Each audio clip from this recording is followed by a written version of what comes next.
¿Qué tal? Muy buenos días. ¿Cómo estás? Esperando que este día sea productivo y saludándote con mucho gusto y agradeciéndote el que nos estés acompañando todos los días por este podcast que tiene la finalidad de cuando te levantas nos comiences a escuchar. Regularmente está disponible a partir de las 12 del día.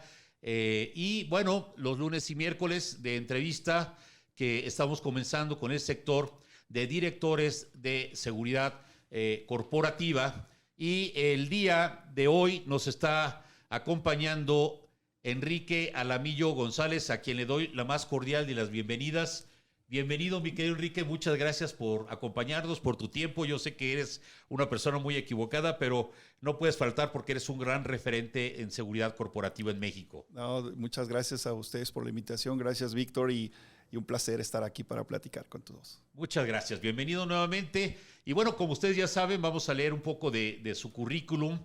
Antes, para los que no nos habían escuchado antes, este espacio está dedicado a los grandes líderes de nuestro país en seguridad privada, con la intención no de que nos enseñen alguna materia en cuestión de seguridad, sino de conocer cuál ha sido su trayectoria, en dónde nacieron, qué fue lo que estudiaron, en qué momento se cruza la vida con seguridad, en qué momento ellos deciden, ok, aquí voy a estar y me voy a especializar, y cómo es que llegan a ser el top en nuestro país, que es un país que no es fácil, Enrique. No, para nada. Es un país en donde tenemos prácticamente de todo, desde llamadas extorsivas hasta delitos de alto impacto como es el secuestro, robo de identidad, derechos de piso, la parte de protección ejecutiva, seguridad de instalaciones, en el caso de específicamente de los directores de seguridad corporativa, al igual que lo que es cadena de logística. Es decir,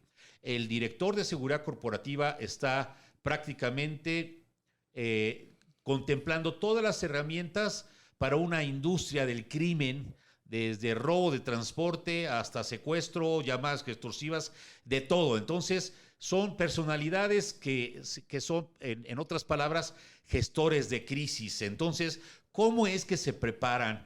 ¿Qué es lo que tienen que hacer? A ustedes que están comenzando, pues es importante que vean, que escuchen y vean cuáles han sido los comienzos, en este caso de Enrique Alamillo, que yo tengo ya algunos 20 años, tengo el gusto de conocerlo aproximadamente, cuando estaba en General Motors.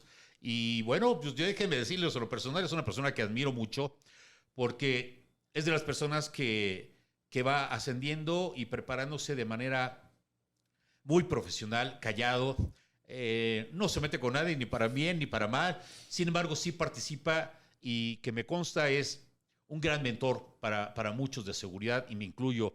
Entonces, si me permiten, voy a leer su currículum.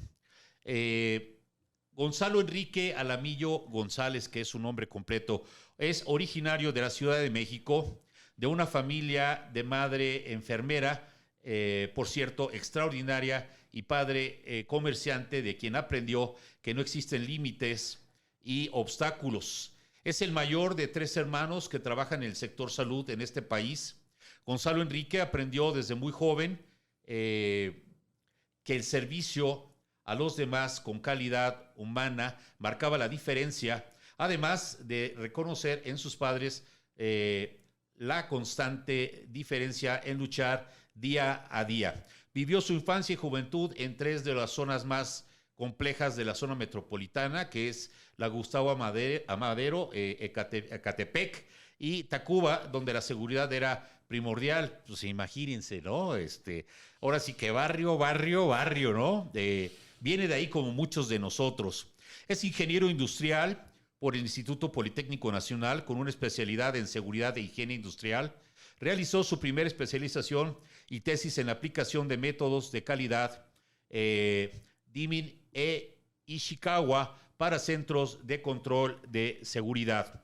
A lo largo de su carrera ha trabajado con diferentes tipos de empresas y líderes en sectores que sobresalen: el automotriz, el de manufacturera, energía, químico, informático, de distribución, logística y retail, retail y alimentos. El ingeniero es profesional con 28 años de experiencia en seguridad corporativa, es experto en gestión de crisis y por mucho tiempo ha sido responsable del desarrollo de equipos para el manejo de emergencias corporativas. Bastante ardua la tarea, ¿no? Y en la empatía con el equipo y grupo de proveedores con quien siempre ha firmado equipo de ganadores. Es decir, el trabajo en equipo primordial, que es base de la seguridad. Ha colaborado en empresas como Renault, como Nissan Mexicana, General Motors, 3M de México, IBM de México, Ingram Micro, British Petroleum y hoy en día en Grupo Alsea. En el año 2017 fundó Ogo Shah, consultoría en manejo de riesgos con un enfoque en esquema de expatriados, es decir, todos los que llegan a venir aquí a México, qué tipo de seguridad se les debe de dar y la respuesta, la prevención y respuesta en caso de algún tipo de incidente. Ogo es la palabra que al japonés significa el que protege, buscando siempre apoyar situaciones complejas particulares. Es diplomado por la Universidad Autónoma de México y la Universidad Henares en Seguridad Pública y Seguridad Privada, Es diplomado por el Servicio de Protección Federal, el Consejo Nacional de Seguridad y ASIS en Administración de Seguridad y Protección para Instalaciones Estratégicas por parte de lo que es el DAS. Diplomado por la UDLAP en Yankees University en Dirección de Seguridad. Es doctor honoris causa por el Claustro Doctoral Honoris Causa. El ingeniero Alamillo cuenta con un entrenamiento e investigaciones corporativas en países como Inglaterra, España, Francia, Trinidad y Tobago, Colombia, Chile, Brasil y Japón. Es miembro activo de ASIS Capítulo México, la asociación más grande de expertos de seguridad en el mundo. Es miembro de GEMARC, Grupo de Ejecutivos de Manejo de Riesgos Corporativos en nuestro país. Es colaborador de la revista Seguridad en América, entre otros medios. En su tiempo libre es coach y mentor de ejecutivos en programas corporativos. Y bueno, disfruta la música y la oportunidad que la vida le da. También el bailar, como cuando la ocasión lo llega a permitir. ¿Qué bailas, mi querido Enrique? De todo. ¿De todo un poco? Excepto tango, que alguna vez les platicaré por qué no bailo tango, pero me encanta. La verdad que la gente con la que he podido convivir, el baile y la música en vivo, especialmente las orquestas en vivo, me hacen sentir muy bien. Y yo creo que todos, y más en estas épocas, tenemos que buscar aquello que te haga sentir bien. Aparte de la pasión que es mi trabajo, y todos los que me conocen, y igual que muchos colegas y amigos, me apasiona mi trabajo, mi profesión, a lo que yo hago desde hace muchos años, pero yo creo que en la música me refugio para muchas cosas, a veces inclusive para reflexionar, ¿no? Pero la disfruto mucho. ¿Algún tipo de música en especial que digas, esto es lo mío? Me gusta mucho el jazz latino. Okay. Hay muchos, vamos a decir, gente que se desempeña en ese rubro, pero por ejemplo Poncho Sánchez me gusta mucho el jazz latino, la verdad que lo disfruto mucho. De acuerdo. De hecho, por ahí en el centro hay jueves de jazz. No sé si te has dado tu vueltecita ahí en el hotel, que no recuerdo su nombre, pero son jueves de jazz que valdría la pena ir. A ver si todavía están. Yo te estoy hablando antes de la pandemia, que ya se ha estado medio habiendo esto. Ya estaremos conociendo. Pero sí, esa es mi pasión y mis gustos, ¿no? También. Padrísimo. Pues, mi querido Enrique, nuevamente muchas gracias. ¿Por qué no nos platicas cómo comienzas en esta área de seguridad?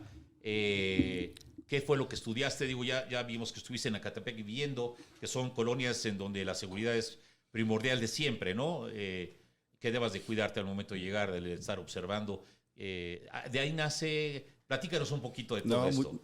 Fíjense que es un tema que disfruto mucho. Pocas veces podemos platicar de nosotros, y más entre colegas. No era un tema de que se hablara mucho. Muchas veces deteníamos la parte personal antes la profesional. Había muchas formas de pensar, pero normalmente no nos sabríamos, ¿no? Entonces yo creo que este ejercicio es bastante bueno en la reflexión de conocernos, porque viendo los capítulos anteriores, Víctor, yo creía que conocía a muchos de mis colegas, amigos, y la verdad es que no los conocemos, o sea, al 100%, ¿no? A veces conoces al profesional, pero no al ser humano, y programas como estos dan la oportunidad de conocer un poco más de nuestros amigos y de las personas que conocemos y con las que a veces tenemos que trabajar, interactuar, y de las cuales me siento muy orgulloso de conocer de algunos de los que han estado aquí contigo, y de verdad que celebro esa parte. Gracias. Fíjate que dentro de esta posibilidad, pues les platico que sí, yo nací en la Ciudad de México.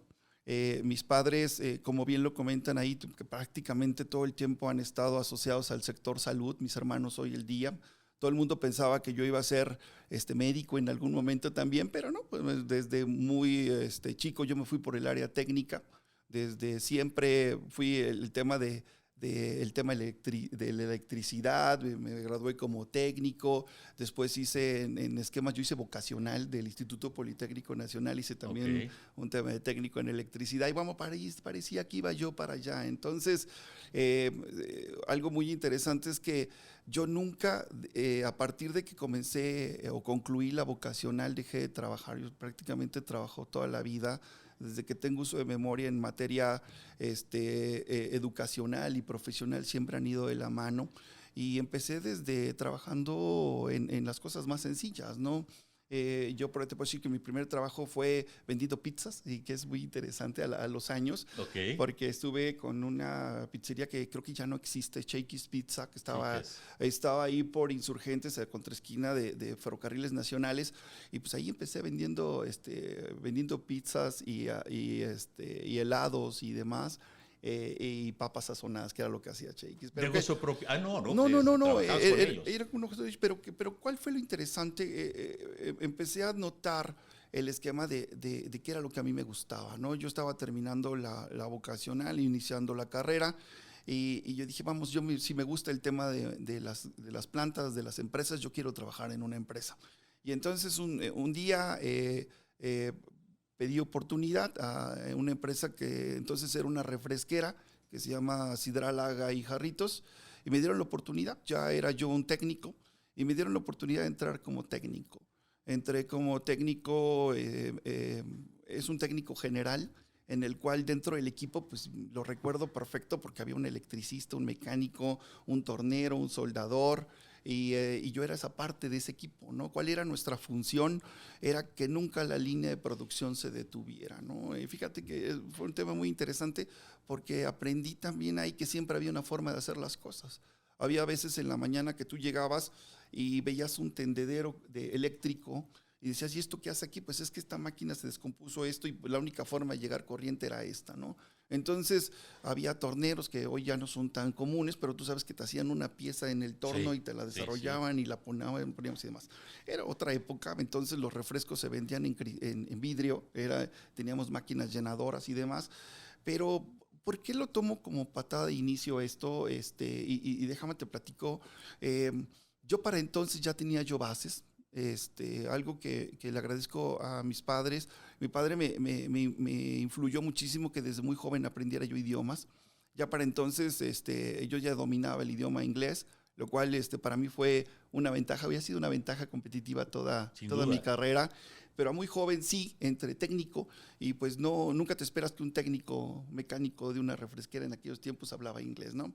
Y un día llega un proyecto, íbamos a instalar una nueva llenadora, y el técnico encargado era americano, ¿no? Entonces llega, por cierto, se llamaba Emil Gohard, no se me olvida, y la persona que fui seleccionada para que hablara con Emil contra toda la planta para el tema de la instalación fui yo, lo cual primero me hizo sentir diferente, me hizo sentir bien, me hizo sentir productivo, pero me di cuenta que podíamos hacer más cosas por encima de los demás, ¿no? Ahí me llamó mucho la atención el tema de la seguridad industrial, porque entonces era algo muy complicado, muy difícil de entender, pero me llamaba mucho la atención. Y bueno, a partir de ahí yo dije, yo también quiero ser ingeniero, ¿no? Me gusta este tema de la ingeniería, y me voy. Pasaron los años, Hice otras cosas, la verdad es que estuve en ciertos proyectos muy cortos con Otis Elevadores, por ejemplo, haciendo algunas cosas por ahí, hasta que llego a tocar la puerta de IBM en 1993-94. Estaba Mariano Escobedo 595 a contraesquina del Hotel Camino Real. Y déjame decirte que fue el inicio de muchas cosas. Acababa de tener muchos cambios la empresa. Conocí a gente extraordinaria como Salvador Carmona, Juan Héctor Chávez, Juan Ruiz. ¿Ya eras ingeniero cuando llegaste a No, IBM? fíjate que No, me ok, faltaba un año por ok. titularme. Estaba yo ya próximo a buscar la titulación. Toqué la puerta, me abrieron la puerta. Gente extraordinaria, un equipo, como te decía yo, Eduardo González, en paz descanse también, que En era paz parte del descanse. equipo, y por supuesto Baltasar Berrios, que era el director de la parte de seguridad para IBM. ¿Qué fue y por qué marca una pauta también de escuela IBM? Porque empecé a colocar de una manera formal el aprendizaje sobre documentos y algunos manuales. Por ejemplo, los primeros manuales que llegaban de los manuales de seguridad, hice la traducción al español. También para algunos manuales de crisis, también corroboré con algunos en español, hice traducciones al español para los manuales. Y la verdad me empecé a empapar con el forma del cómo se hacía seguridad, ¿no? Empezaba yo a leer esquemas de protección, sistemas de control de accesos y demás. Entonces, el esquema de protección de seguridad para sistema de control de accesos viajaba sobre RC6000, sobre AS400, que son plataformas que hoy ya están pues evolucionando de una manera diferente y quizá ya no trabajan sobre eso, pero aprendí muchísimo sobre ese tema. Tanto que así empecé a trabajar dentro del área de safety, que fue por la parte que me contrataron y me dieron la oportunidad, pero también por la parte de security. Al final, creo que hice 7 años maravillosos, de mucho aprendizaje, hice cosas extraordinarias con el equipo, tuve muy buenos líderes de inicio, y después se presenta una persona que me conoce. Ya empezaba yo a ir a USAC, ya así, en aquellos tiempos también con IBM todavía, y me dan una oportunidad en 3M de México. Seferino Guzmán, que eres el gerente todavía hasta la fecha de 3M de México, me da la oportunidad y me dice, oye, pues vente, pues estoy buscando un coordinador, si te conviene te puede funcionar. Le acepto, me voy a 3M de México y pasan cosas extraordinarias. 3M es una empresa con muchas particulares para bien, inclusive simplemente te da la oportunidad de trabajar en proyectos, no necesariamente de seguridad, pero en este caso sí, y conocer el desarrollo de nuevos productos como tal, y en esa parte pues creo que hice cosas muy buenas. También tuve la oportunidad de irme a estudiar a Estados Unidos, hice en la Universidad de Casi Rusco, hoy creo que es la Universidad de GE. Hice un technical y un engineering para edificios inteligentes, entonces Ok. en Miami, Florida, en Boca Ratón específicamente está la universidad. Regreso a México, trabajo con el esquema de lo que era el sistema de servidores de seguridad para 3M. Estuve asignado a proyectos de seguridad y precisamente también en San Luis Potosí para la planta. Y pues bueno, iba en ascenso. Como tú lo comentaste, mi carrera yo la puedo definir yo no hablaría tanto de la suerte del portero, ¿no? Que siempre es buena, importante tenerla, pero ha sido mucho trabajo, ¿no? Yo creo que hablando de inicios, en esta profesión y en este sector nadie nos regala nada, todo ha sido trabajo, Sí. y hay muchas veces te podrán decir, yo he escuchado de compañeros que le dicen a otros muchachos, oye, pues qué suerte tienes, ¿no? Pues no es tanta suerte, ¿no? Yo escuchaba a grandes líderes aquí, por ejemplo, que han empezado pues a veces cuidando el sueño o viendo o haciendo turnos de 24 horas, ¿no? Como alguien de mis colegas que te lo dijo aquí, que así empezaron. Yo también, en algún momento, en los primeros inicios, pues también me tocó estar vigilando el ejecutivo, checando que llegara, manejando, haciendo todo el trabajo que en algún momento nos hace entender y nos hace reflexionar qué importante son todas las posiciones y lo importante de todo el trabajo, pero también lo empieces a valorar, ¿no? Eh, a la larga yo creo que 3M me da una gran oportunidad, crezco, yo creo que es una de las etapas de formación y crecimiento en donde yo más maduro.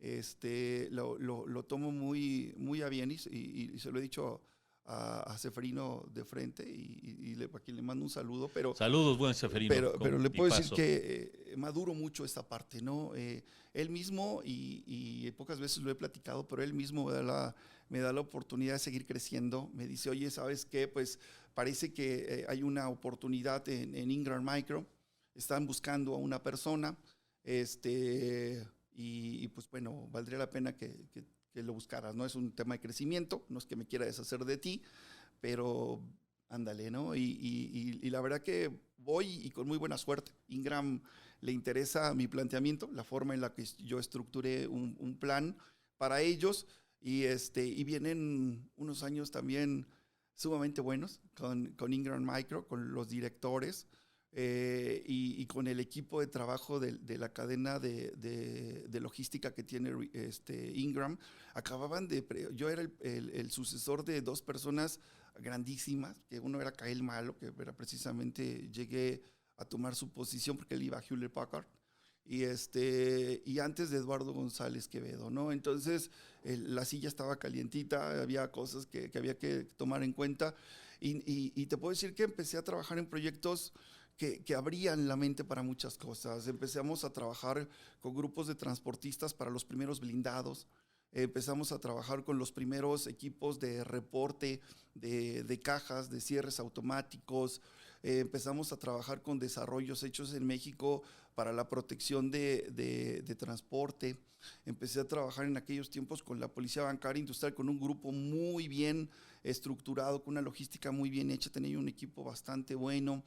Con lo cual te puedo decir que logré tener números muy buenos para marcas que en aquel momento Ingram manejaba, como Hewlett Packard precisamente, o como Xbox o como Palm, si se acuerdan de las agendas. Sí, claro. En donde empecé a reducir esquemas de robo de una manera importante, tanto así que pues no había forma de que esos productos fueran comprometidos en México, ¿no? Muy bien. Buenas estrategias. Buenas estrategias. Me dieron la oportunidad de que me asignaran a proyectos. Estuve en proyectos en Miami para los centros de distribución de Estados Unidos, también para Chile, donde hice investigaciones con el grupo de carabineros y trabajo para Santiago.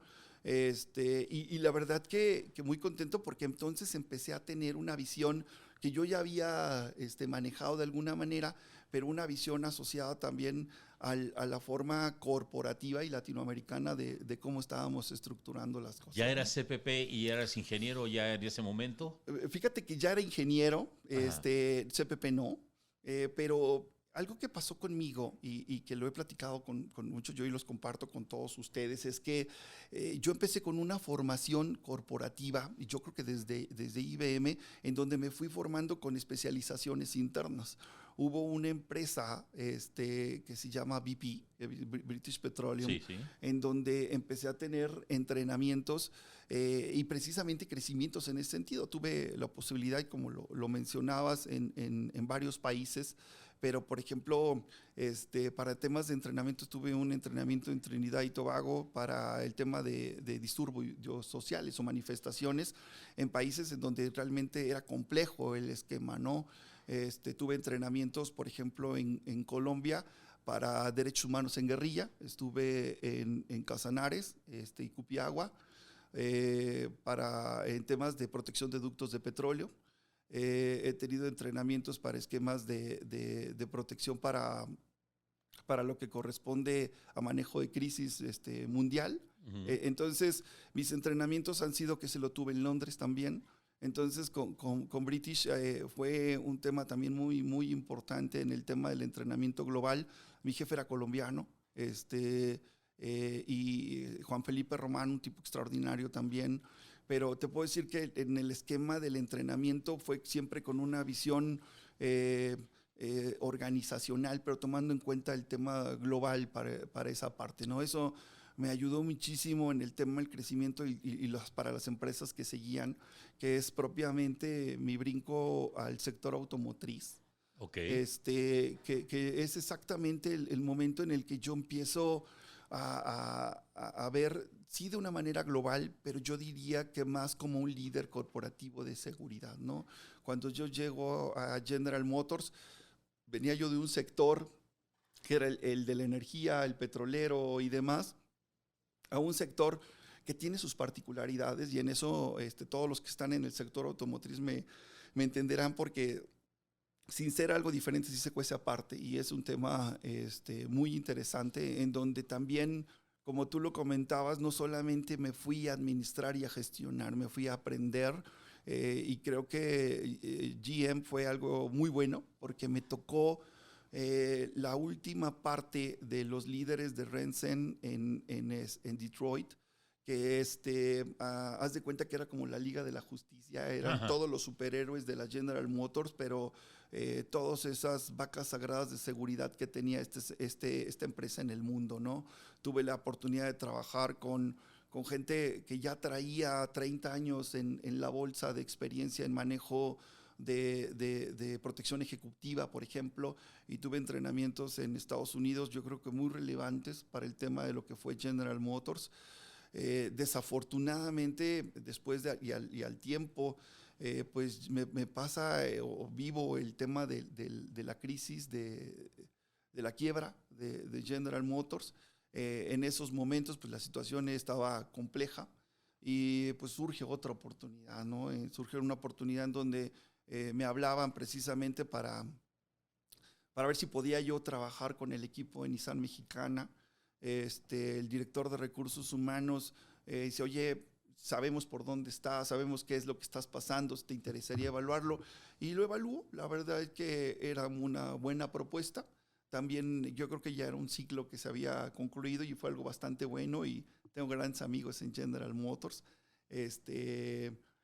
Como Enrique Márquez, por ejemplo, que El buen Enrique. era parte de mi Sí, equipo cómo no. y demás. Y creo que hicimos cosas bastante buenas con GM y hubo cosas que hasta la fecha hubo muchas investigaciones. Algo en lo que trabajé en México fue el tema de clonado todavía de la parte de lo que eran autopartes, que es un tema súper complejo porque ustedes lo saben, si vas a una refaccionaria te ofrecen la original, la china y la mexicana. Entonces, pues muchas veces había autopartes originales que no eran originales. Entonces, en ciertas refaccionarias. Hubo mucho trabajo en ese sentido, hubo grandes aciertos, hubo cosas que se hicieron, yo creo que de la mejor manera.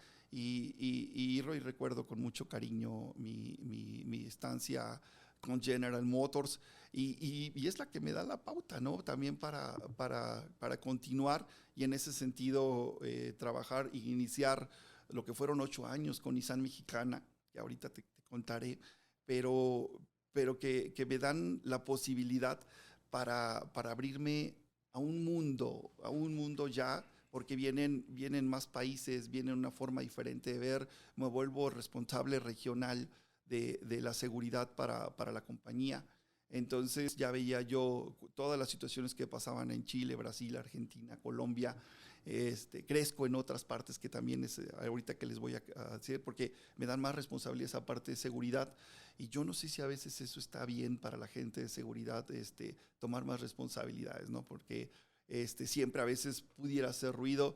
En este caso ocurrió, tomé servicios corporativos, pero pues bueno, también se vivieron cosas muy, muy importantes, ¿no? Siempre un aprendizaje, ¿no? No, siempre, totalmente. Pues llegué a tener la parte de mantenimiento, servicios generales, la parte de edificios, la parte de comedores, bueno, hasta el Día del Niño, ¿no? Pero fue una cosa extra, porque además llegué a tener un equipo enorme, mucha gente que hasta la fecha yo creo que son parte de mi equipo porque sigo en comunicación con todos.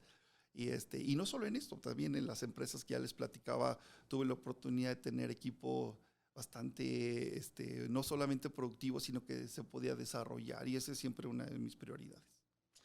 No, pues interesante, interesante porque yo lo percibo como que cada lugar ha sido un aprendizaje, ningún lugar ha sido igual, pero te ha dado ya esa estructura y General Motors, bueno, yo trabajé para General Motors y me queda claro que está siempre preocupado por sus recursos humanos, en la inversión de ello, que no todas las empresas transnacionales lo hacen. Eh, ellos sí, Ellos sí, desde la persona que está en limpieza hasta los propios directivos, en un buen ambiente de trabajo. Y bueno, un gran reto, ¿no? Y además si estabas manejando Centro y Sudamérica, ¿cómo se llamaba el que estaba en Estados Unidos? Uno alto, alto, alto. Estaba Kinghorn, que era nuestro jefe. Estaba Brookman, seguramente tú conociste a Mike Sí, Brookman, sí, ¿no? Mike. Mike Brookman, hasta la fecha, bueno, por ahí estamos en contacto Y paso, ¿no? Sí, no, no, y además le aprendí muchísimo, ¿no? Sí, sí. De esas personas que en algún momento crees que tiene el ADN de la seguridad, como parafraseando un gran amigo de Aguascalientes, pero la verdad, sensacional. Pues bien, tenemos que ir a una pequeña pausa, mi querido Enrique. Por favor, no se vaya. Los que nos están escuchando por Spotify, le dejamos por ahí algo de los 80s. Si está conduciendo, conduzca con cuidado. Recuerde que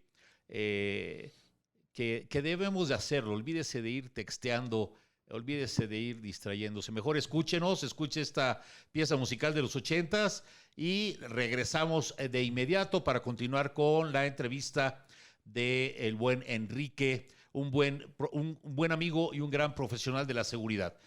No se vaya, regresamos en poco tiempo.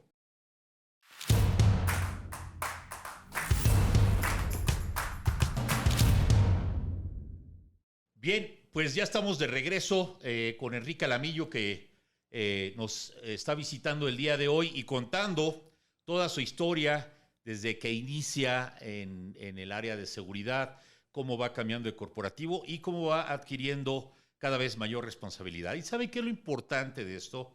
Sin duda todas las posiciones son importantes, pero en el área de seguridad la vida es lo que debemos de proteger. De hecho, los objetivos que tenemos o las prioridades que tenemos es protección de vida, seguridad de instalaciones y continuidad de negocio. Entonces, el que haya un error grave o algún trabajo mal hecho en la parte de seguridad, la consecuencia o el impacto consecuencial es alto, es grande. Y se lo digo porque yo tuve la fortuna de dar protección a la presidenta en aquel entonces. Y pues no es lo mismo, y digo, la vida lo es así, pero no es lo mismo que suceda algo que es un dueño de una gasolinera que le va a afectar a su familia, por supuesto, a que llegue a a sucederle algo a un líder mundial. Entonces la repercusión o el impacto consecuencial es internacional.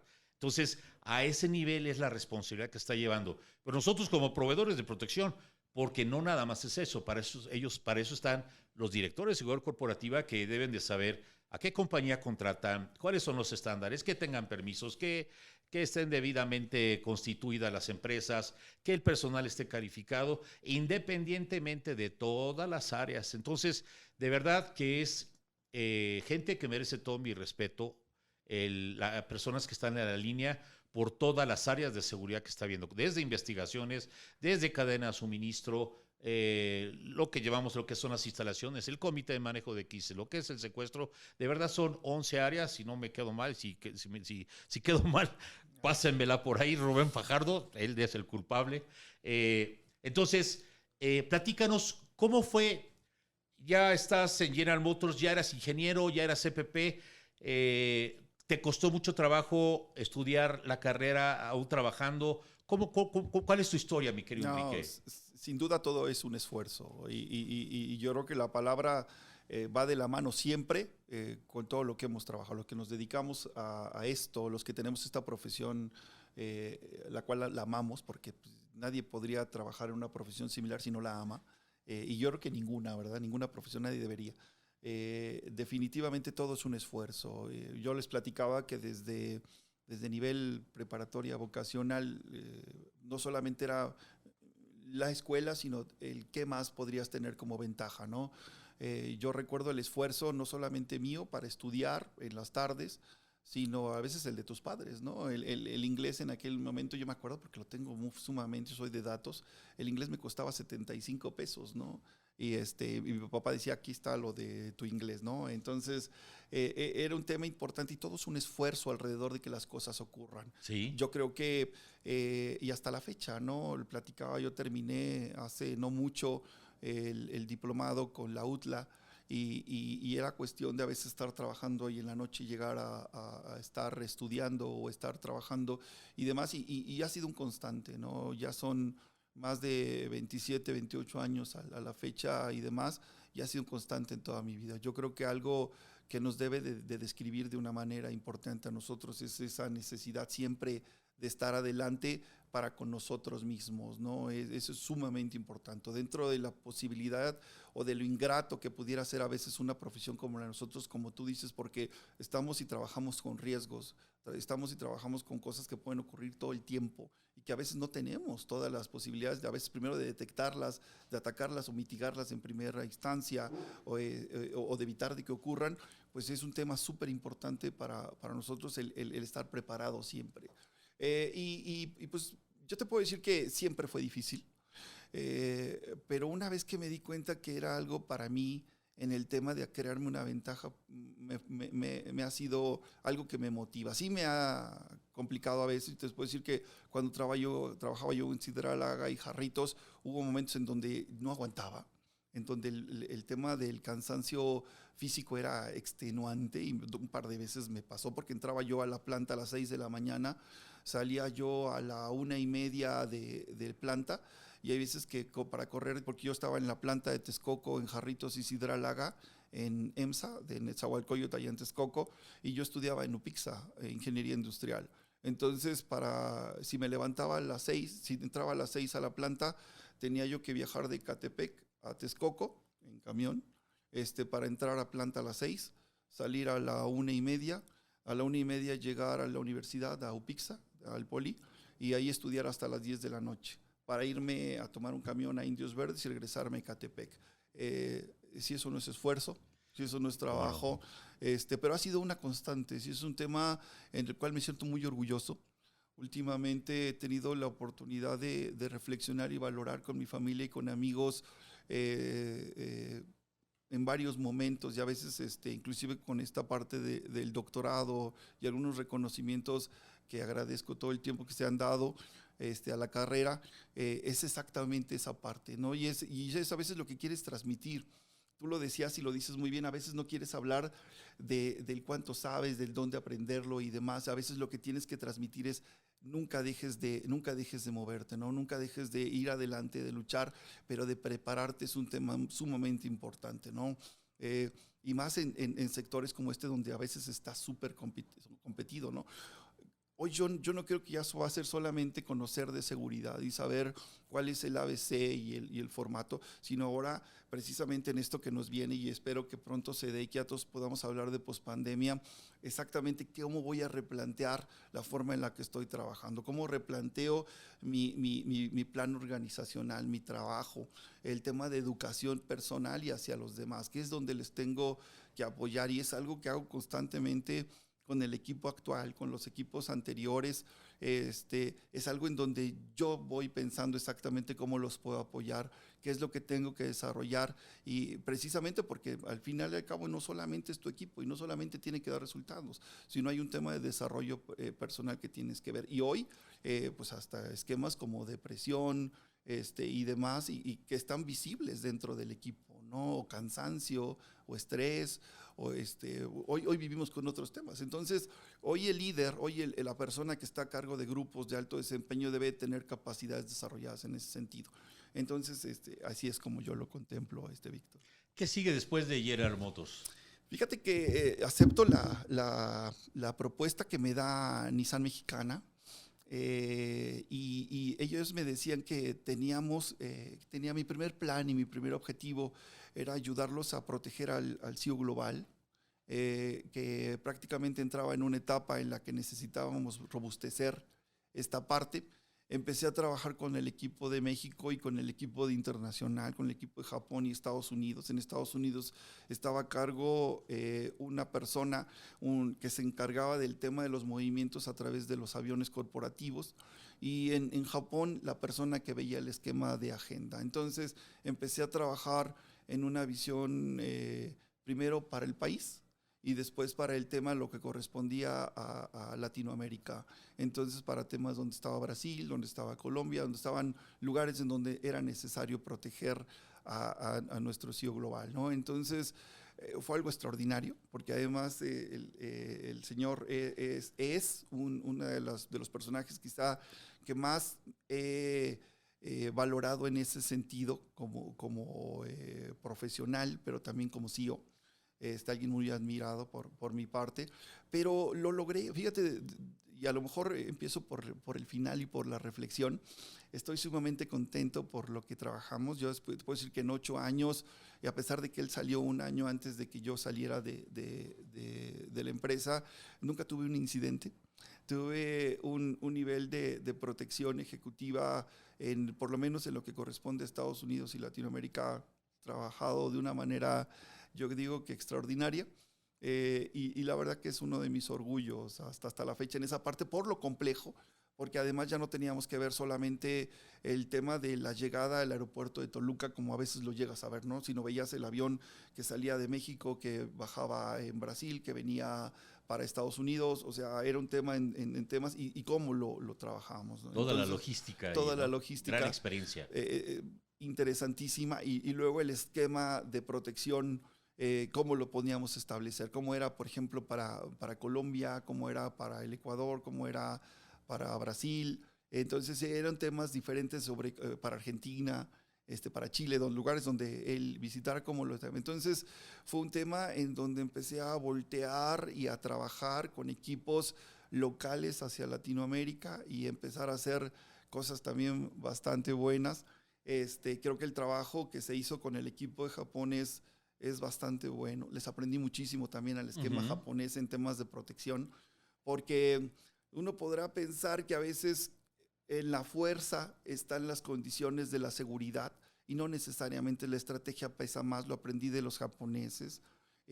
Había plantas, por ejemplo, en Japón, Tochigi, por ejemplo, una planta que tú entras a la planta de producción, ahí hacen un vehículo como el Infinity, y hay 4 guardias en toda la planta, ¿no? Hay 3 cámaras en un área, en una extensión enorme, ¿no? Entonces, la seguridad en donde estaba basada para el esquema de la protección en ese sentido. Pero había otras formas de cómo íbamos a colocar el ABC y cómo hacer las cosas, ¿no? Entonces, algo que aprendí del esquema japonés de protección era la planeación, el tiempo, el saber cronometrar y el respeto por el tiempo de los demás. Creo que son cosas que aprendí hasta la fecha. Hoy respeto muchísimo eso con mi equipo y con mis colegas, con mis compañeros. Creo que es algo sumamente importante.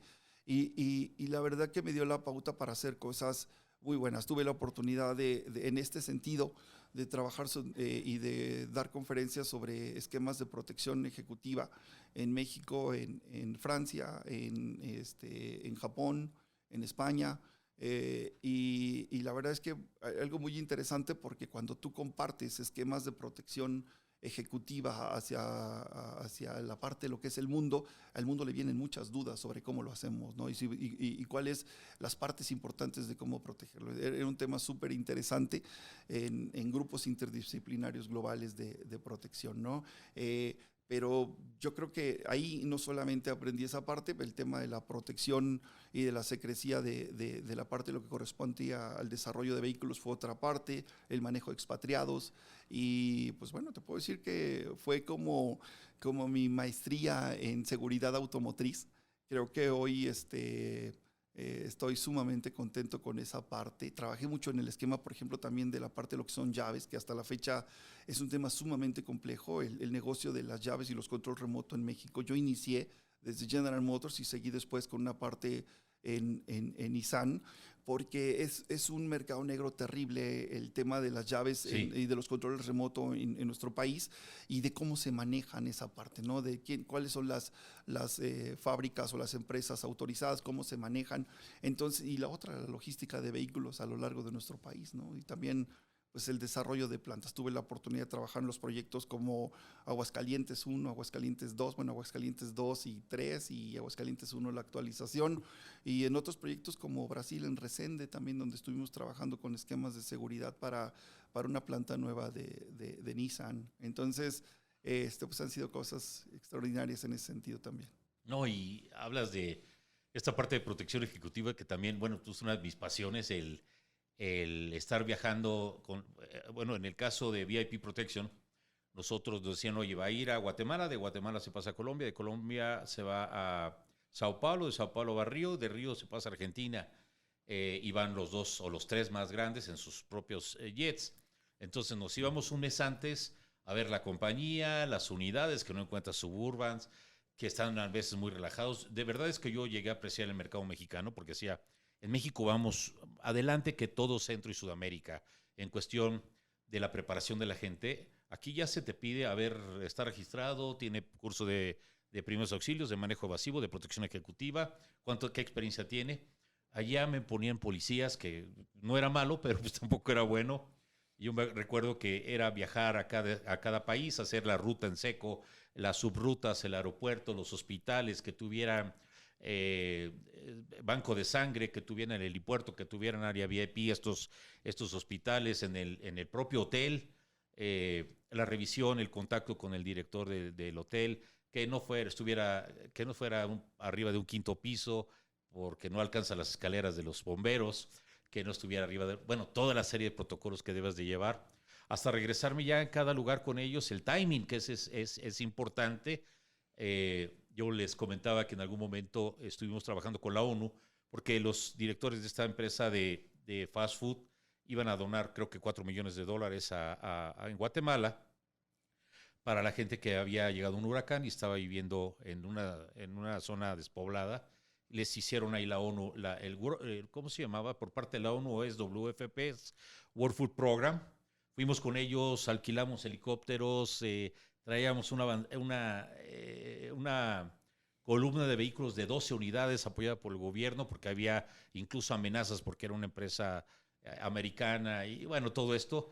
Y que son cosas que no están en los libros, que dice uno, oye, pues a ver cómo le vamos a hacer, ¿no? Y si falla el helicóptero y no hay las condiciones, que muchas veces se topa uno con ese problema que dicen, no te preocupes, déjalo así. No, es que es época de lluvias y ya me pasó. Plan B. Sí, ¿cuál es el plan B? No, pues están las unidades blindadas para llevarlas a Toluca. Y plan C. Lo llevamos aquí arriba ¿cómo se llama?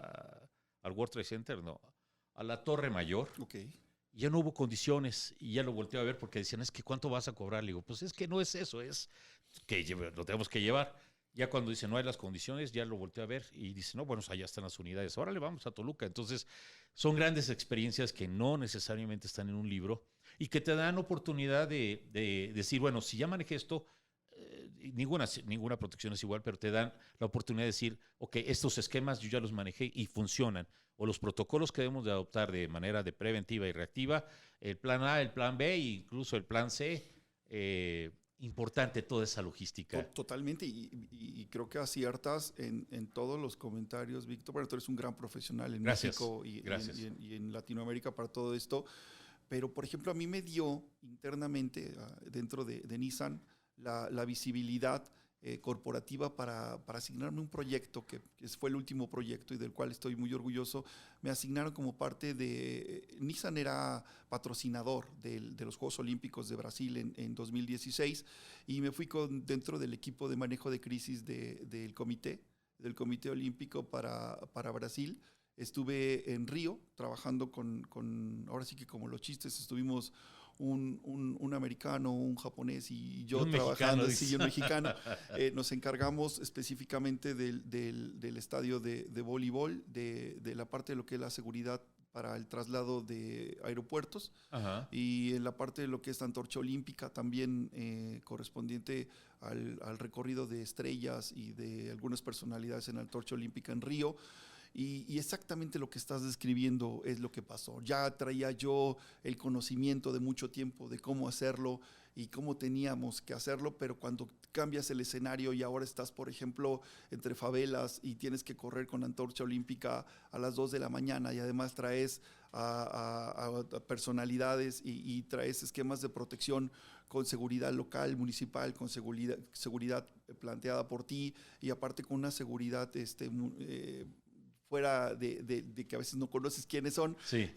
Pues bueno, se vuelve complejo. Y entonces trabajar en todos esos escenarios, tener la posibilidad de tener el control de manejar esquemas de crisis asociados como tal. Fue algo sumamente extraordinario. O sea, yo creo que para todos mis colegas se imaginarán el tema. Fue una vivencia que difícil va a ser de repetir, pero que me da la pauta para entender el por qué hacíamos todas las cosas que veníamos haciendo y a veces hasta sistemáticamente, ¿no? Sí.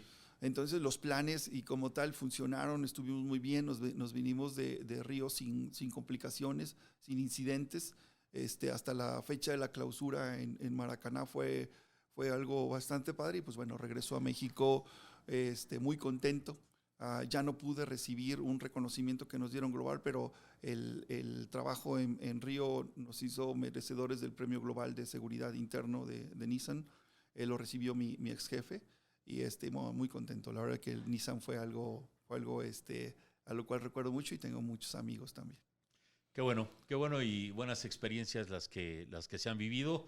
Y repito, la gran labor del director de seguridad corporativo no es especializarse en una, sino especializarse en todas las que vengan y las que ahora con la ciberseguridad, que también tenemos ya que entrarle a remangarse las mangas y a ver de qué forma vamos a estar trabajando ya con ese home office, que pudieran regresar o no, pero por lo mientras que representa vulnerabilidades y áreas de oportunidad, que una situación que nadie se pensaba, cómo es que se tenga que enfrentar, ¿no?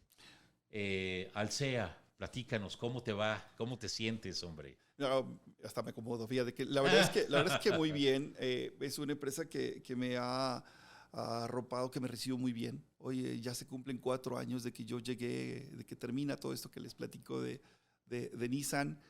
Fue un gran cierre, la verdad, con grandes amigos. Inicio una nueva etapa. La verdad es que al principio, como muchos, yo pensé que me iba a ir por el tema de consultoría. Por eso fundo Hogosha.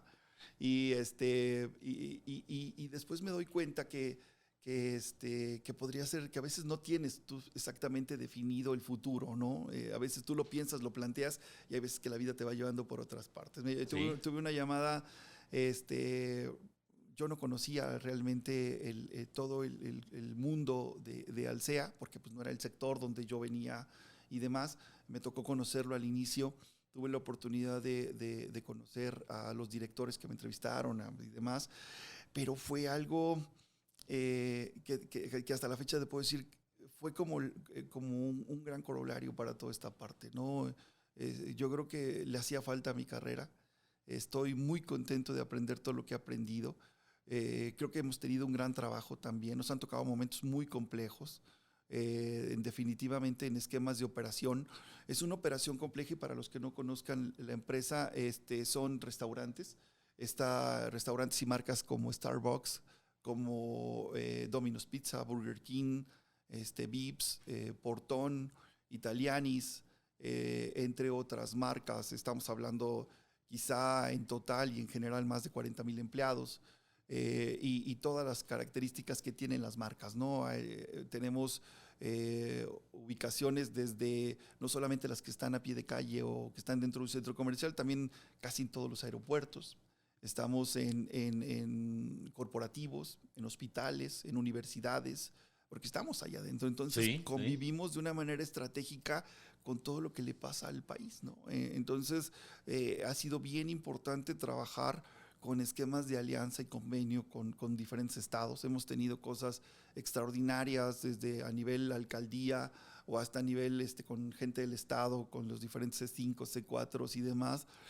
¿Por qué? Pues porque nos volvemos estratégicos, ¿no? Tenemos un equipo de seguridad el cual está trabajando a través de un sistema de gestión de riesgos todos los días, las 24 horas, porque no solamente es un tema de atención, sino también es un tema de distribución que tengo todo el tiempo hacia estos negocios, ¿no? De alguna manera llegan pues todos los insumos que tenemos dentro de los restaurantes. Entonces, esa parte también es parte del trabajo y que hacemos todos los días. Entonces, es una operación de 24 horas, es una operación de estar al pendiente con todo lo que ocurre de día y de noche.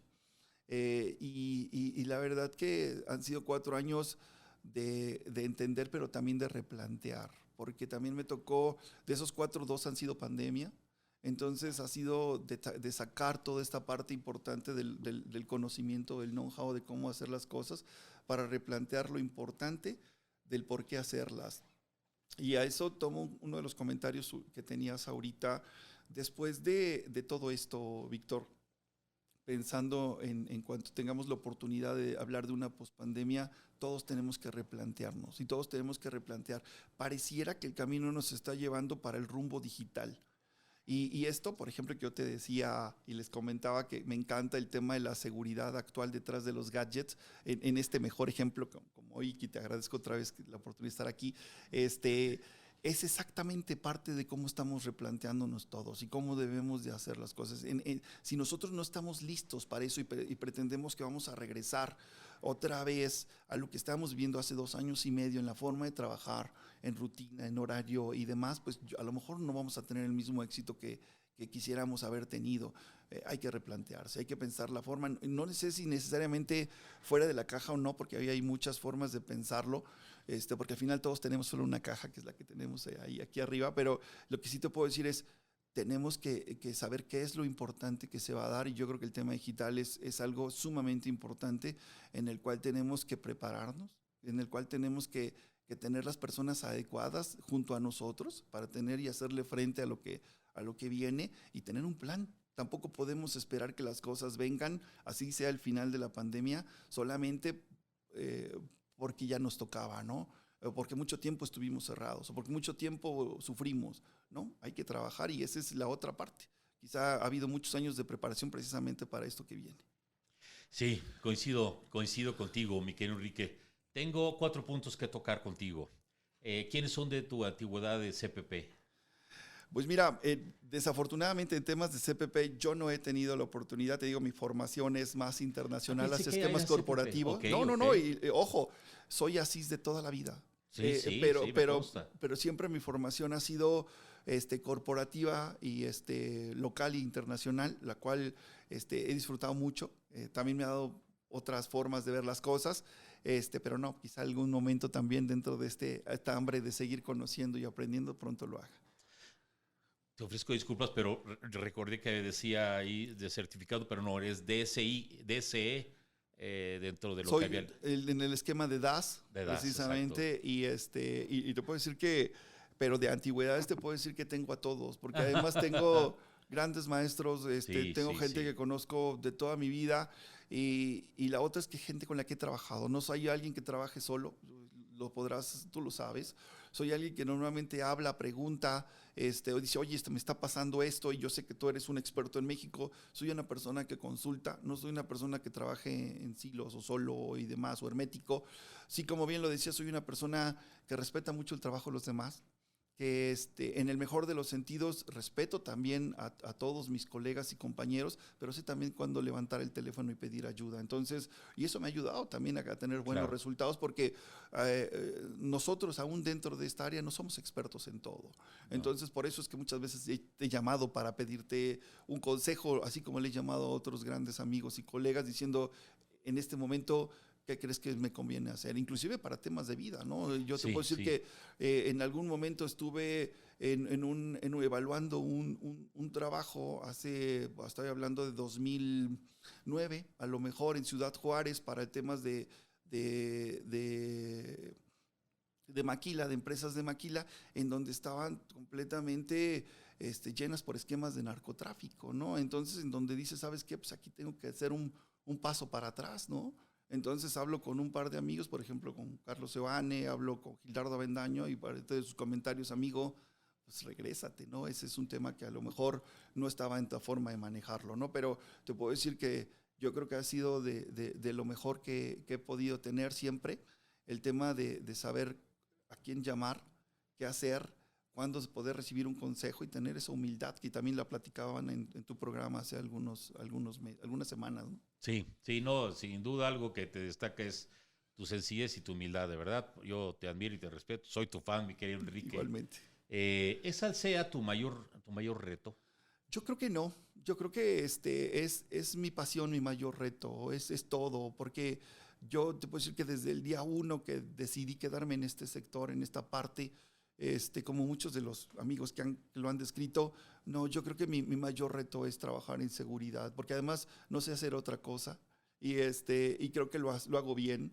y me gusta. Y hoy te puedo decir que mi mayor reto en los próximos años o lo que me falte de carrera laboral y profesional va a ser trabajar en lo que yo te platicaba, en el desarrollo de líderes dentro de esa parte. Creo que el legado que nos toca por los años que nos falta en esta parte es saber ayudar al equipo no solamente para que se prepare, sino saber replantearse. Cuando yo les digo replantearse, hablo de que los acompañemos. Hoy tengo la oportunidad de ser mentor dentro de la empresa donde trabajo, para algunos gerentes que seguramente van a escuchar este podcast. Pero te puedo decir que trabajo con ellos de manera muy regular en esquemas de comunicación y en esquemas de cómo sí pueden hacer de una manera diferente y cómo pueden replantearse para los meses que vienen. Tuve la oportunidad, tengo un hijo pandémico, yo le digo así, escribí un libro precisamente sobre esquemas de mentoría, que en algún momento ya lo estaremos platicando. Aquí Víctor, está el micrófono abierto para que nos para que lo invites, platiquemos, claro. pero hablo precisamente sobre esa clase de jefes, ¿no? Sobre los jefes a la mexicana, a la latinoamericana y los jefes que hemos tenido muchos de nosotros y sobre esquemas de mentoría, no que sí, que no. Yo te puedo decir que hace algo que hice con mucho cariño, pero que de verdad yo creo que en algún momento ya lo estaremos lanzando y publicando para que además la gente lo pueda leer y ver, porque creo que hace falta de esa parte, de esos líderes que acompañen a la gente y más en esos momentos, ¿no? En donde la situación es incierta. Hay jóvenes que están entrando a trabajar en seguridad, pero que jamás en su vida habían entrado a trabajar a ninguna otra cosa. Entonces están entrando en un esquema de pandemia, van a salir de un esquema de pandemia y a lo mejor lo único que traen es su diploma bajo el brazo, ¿no? Entonces tenemos que acompañarlos, es parte de nuestro trabajo, es parte de esa humildad que hablaba inclusive Kael y que hablaban otros de mis amigos. Creo que nos toca y creo que es parte de lo que tenemos que hacer. No, pues qué bueno que siempre haya esa visión de liderazgo, las palabras lo son, es el ver por los demás, ver de qué forma los vamos a estar apoyando. Felicidades. Muchas gracias. Otra última pregunta, ¿con qué cultura te puedas tú identificar más? Porque pues has tenido, ahora sí que has pasado por todos lados con japoneses, ingleses, españoles. ¿Con cuál te identificas más y por qué? Yo creo que con la mexicana, porque somos un grupo somos una población que le hace fácil asimilar cualquier clase de cultura. Es muy interesante, como te lo decía con Emil Gohar en Jarritos, cómo todo el grupo técnico que estaba trabajando para instalar ese equipo se hizo y entendía y sabían qué quería y cómo lo tenían que hacer. Porque además hay gente muy buena en nuestro país. Y lo mismo con los japoneses, ¿no? De repente, por ejemplo, conocí esquemas de Japón en temas de manejo de crisis. Por ejemplo, el edificio corporativo que está en Yokohama tiene 4 sótanos que están llenos para esquemas de protección hacia la ciudad. Ahí había desde pañales, motosierras, había todo lo que se podía ofrecer para el tema de la comunidad. Entonces la visión con la que vas viendo cómo se manejan es siempre sobreactuar, siempre tienes que estar un paso adelante, ¿no? Tu plan no puede ser exactamente de aquí a diciembre, tu plan tiene que ser de aquí a abril. Entonces tienes que pensar exactamente, y hablo del recurso humano, del recurso material, del recurso financiero, y en esa parte tienes que extrapolarla a tu vida. Si hablo de mi mayor reto, yo creo que en ese sentido, en el mejor y la cultura con la que mejor me identifico, son mis colegas, mis amigos, mi país, mis equipos, porque me han demostrado que podemos hacer cosas a muchos niveles, ¿no? Yo he llevado gente de aquí, no solamente para Europa, sino para Latinoamérica, y muchachos que decían, oiga, pero voy a ir yo. Sí, mijo, tú te vas a quedar y tú vas a manejar Chile y quiero que me conozcas y quiero que vayas un mes antes y te ubiques, pero con todo el conocimiento que ya llevaban lo podían hacer. Y ¿sabes qué? Jamás he tenido problemas, porque sé confiar también en la gente, que también lo tenemos Confianza, que hacer. Y la otra es el tema de la supervisión y la comunicación, ¿no? Pero te puedo decir que es con lo que me identifico. Pues muy bien, muy interesante. ¿Qué palabras les dirías o dedicarías a los que están comenzando, que dicen, bueno, ya comencé aquí, me gusta, pero no estoy firme? ¿Cuál es el mejor o cuál es el mejor objetivo que puedo alcanzar y cómo? Yo creo que el primero de autorreconocerse. La primera parte es conocerse a sí mismo. Yo lo decía allí en la semblanza. Yo aprendí de mis padres que siempre hay un mañana, pero aparte siempre hay límites que solamente están en el mañana, pasado ya van a ser diferentes. Lo aprendí de ellos hasta la fecha, afortunadamente, pero les puedo decir a las personas que están comenzando, a todas las personas que están con las posibilidades de hacer más, primero que nunca dejen de moverse, o sea, nunca se crean que ya están preparados, nunca se crean que ya tienen lo suficiente, nunca se crean también que ya es el último trabajo o están en la última asignación. De verdad que yo creo que el día que algo que no crece, decrece, también es una palabra que aprendí de una persona a la que admiro mucho y algo es sumamente importante, no podemos dejarnos de mover, tenemos que seguir en ese constante. Ha sido mi bandera de todo el tiempo, lo saben mis amigos, y ahí también de que en temas de seguir preparándome, pues no es algo que ya haya concluido, ¿no? Yo voy a seguir para más. Pues que sí sea, mi querido Enrique, muchísimas gracias de verdad por un placer acompañarnos en este foro. De verdad, muy interesante, muy acertada tu opinión. Se nos fue el tiempo rapidísimo. Sí, hombre. Ojalá que cuando saques tu libro nos permitas tenerte aquí para un signing book y para poderlo promover en el sector, que yo creo que nos va a ayudar a muchos que estamos comenzando, o a todos, porque en esta vida todo es un aprendizaje hasta que dejas de respirar. Totalmente. Ahí aprendiste cómo se hace el último suspiro, ¿no? Muchas gracias, mi querido Enrique. Si gustas despedirte de la audiencia, por favor. Muchas gracias. Un gusto estar aquí con ustedes y poder platicar. Encantado de la vida, y su amigo Gonzalo Enrique Alamillo González, para servirles. Un placer, Víctor. Gracias a ustedes por escucharnos. Pues bien, ya vieron que esto se comienza con trabajo y se termina trabajando, y más bien no se termina hasta que el creador dice hasta aquí, pero por lo mientras en esta carrera, para llegar a los niveles de gente como Enrique, lo que están viendo es la punta del iceberg, hay muchas horas, y más que entra en esta parte de protección ejecutivo, de verdad, que en donde hay veces que se tiene que dormir 2 o 3 horas, si bien te va, para tener unidades limpias y tener todo listo, independientemente de todo lo que antecede. Fuera de eso, todo lo que conlleva, ahora con 40,000 empleados, una gran responsabilidad, pero bueno, tenemos por fortuna en nuestro país gente de calidad como es Enrique Alamillo y muchos otros líderes que estamos teniendo y que hay. De hecho, vamos a invitar a todos los de GESMAR que están en esa línea para que nos platiquen también cuál es su experiencia. Y bueno, próximamente vamos a estar también con nuestras damas de la seguridad, que también tenemos grandes líderes y que tienen que estar por aquí en este micrófono compartiéndonos y motivando a las nuevas generaciones. Muchísimas gracias, que tengas excelente y productivo día. Por favor, no bajes la guardia, seguimos en pandemia y bueno, recuerda que en la seguridad no hay segundas oportunidades, entonces ponte abusado y te mando un fuerte abrazo. Por aquí nos vemos. Recuerda que lunes y miércoles de entrevista, no te los pierdas a partir de las 5 de la mañana por YouTube, Spotify y las demás redes sociales que estamos participando. Muchas gracias, Enrique, nuevamente. Hasta luego.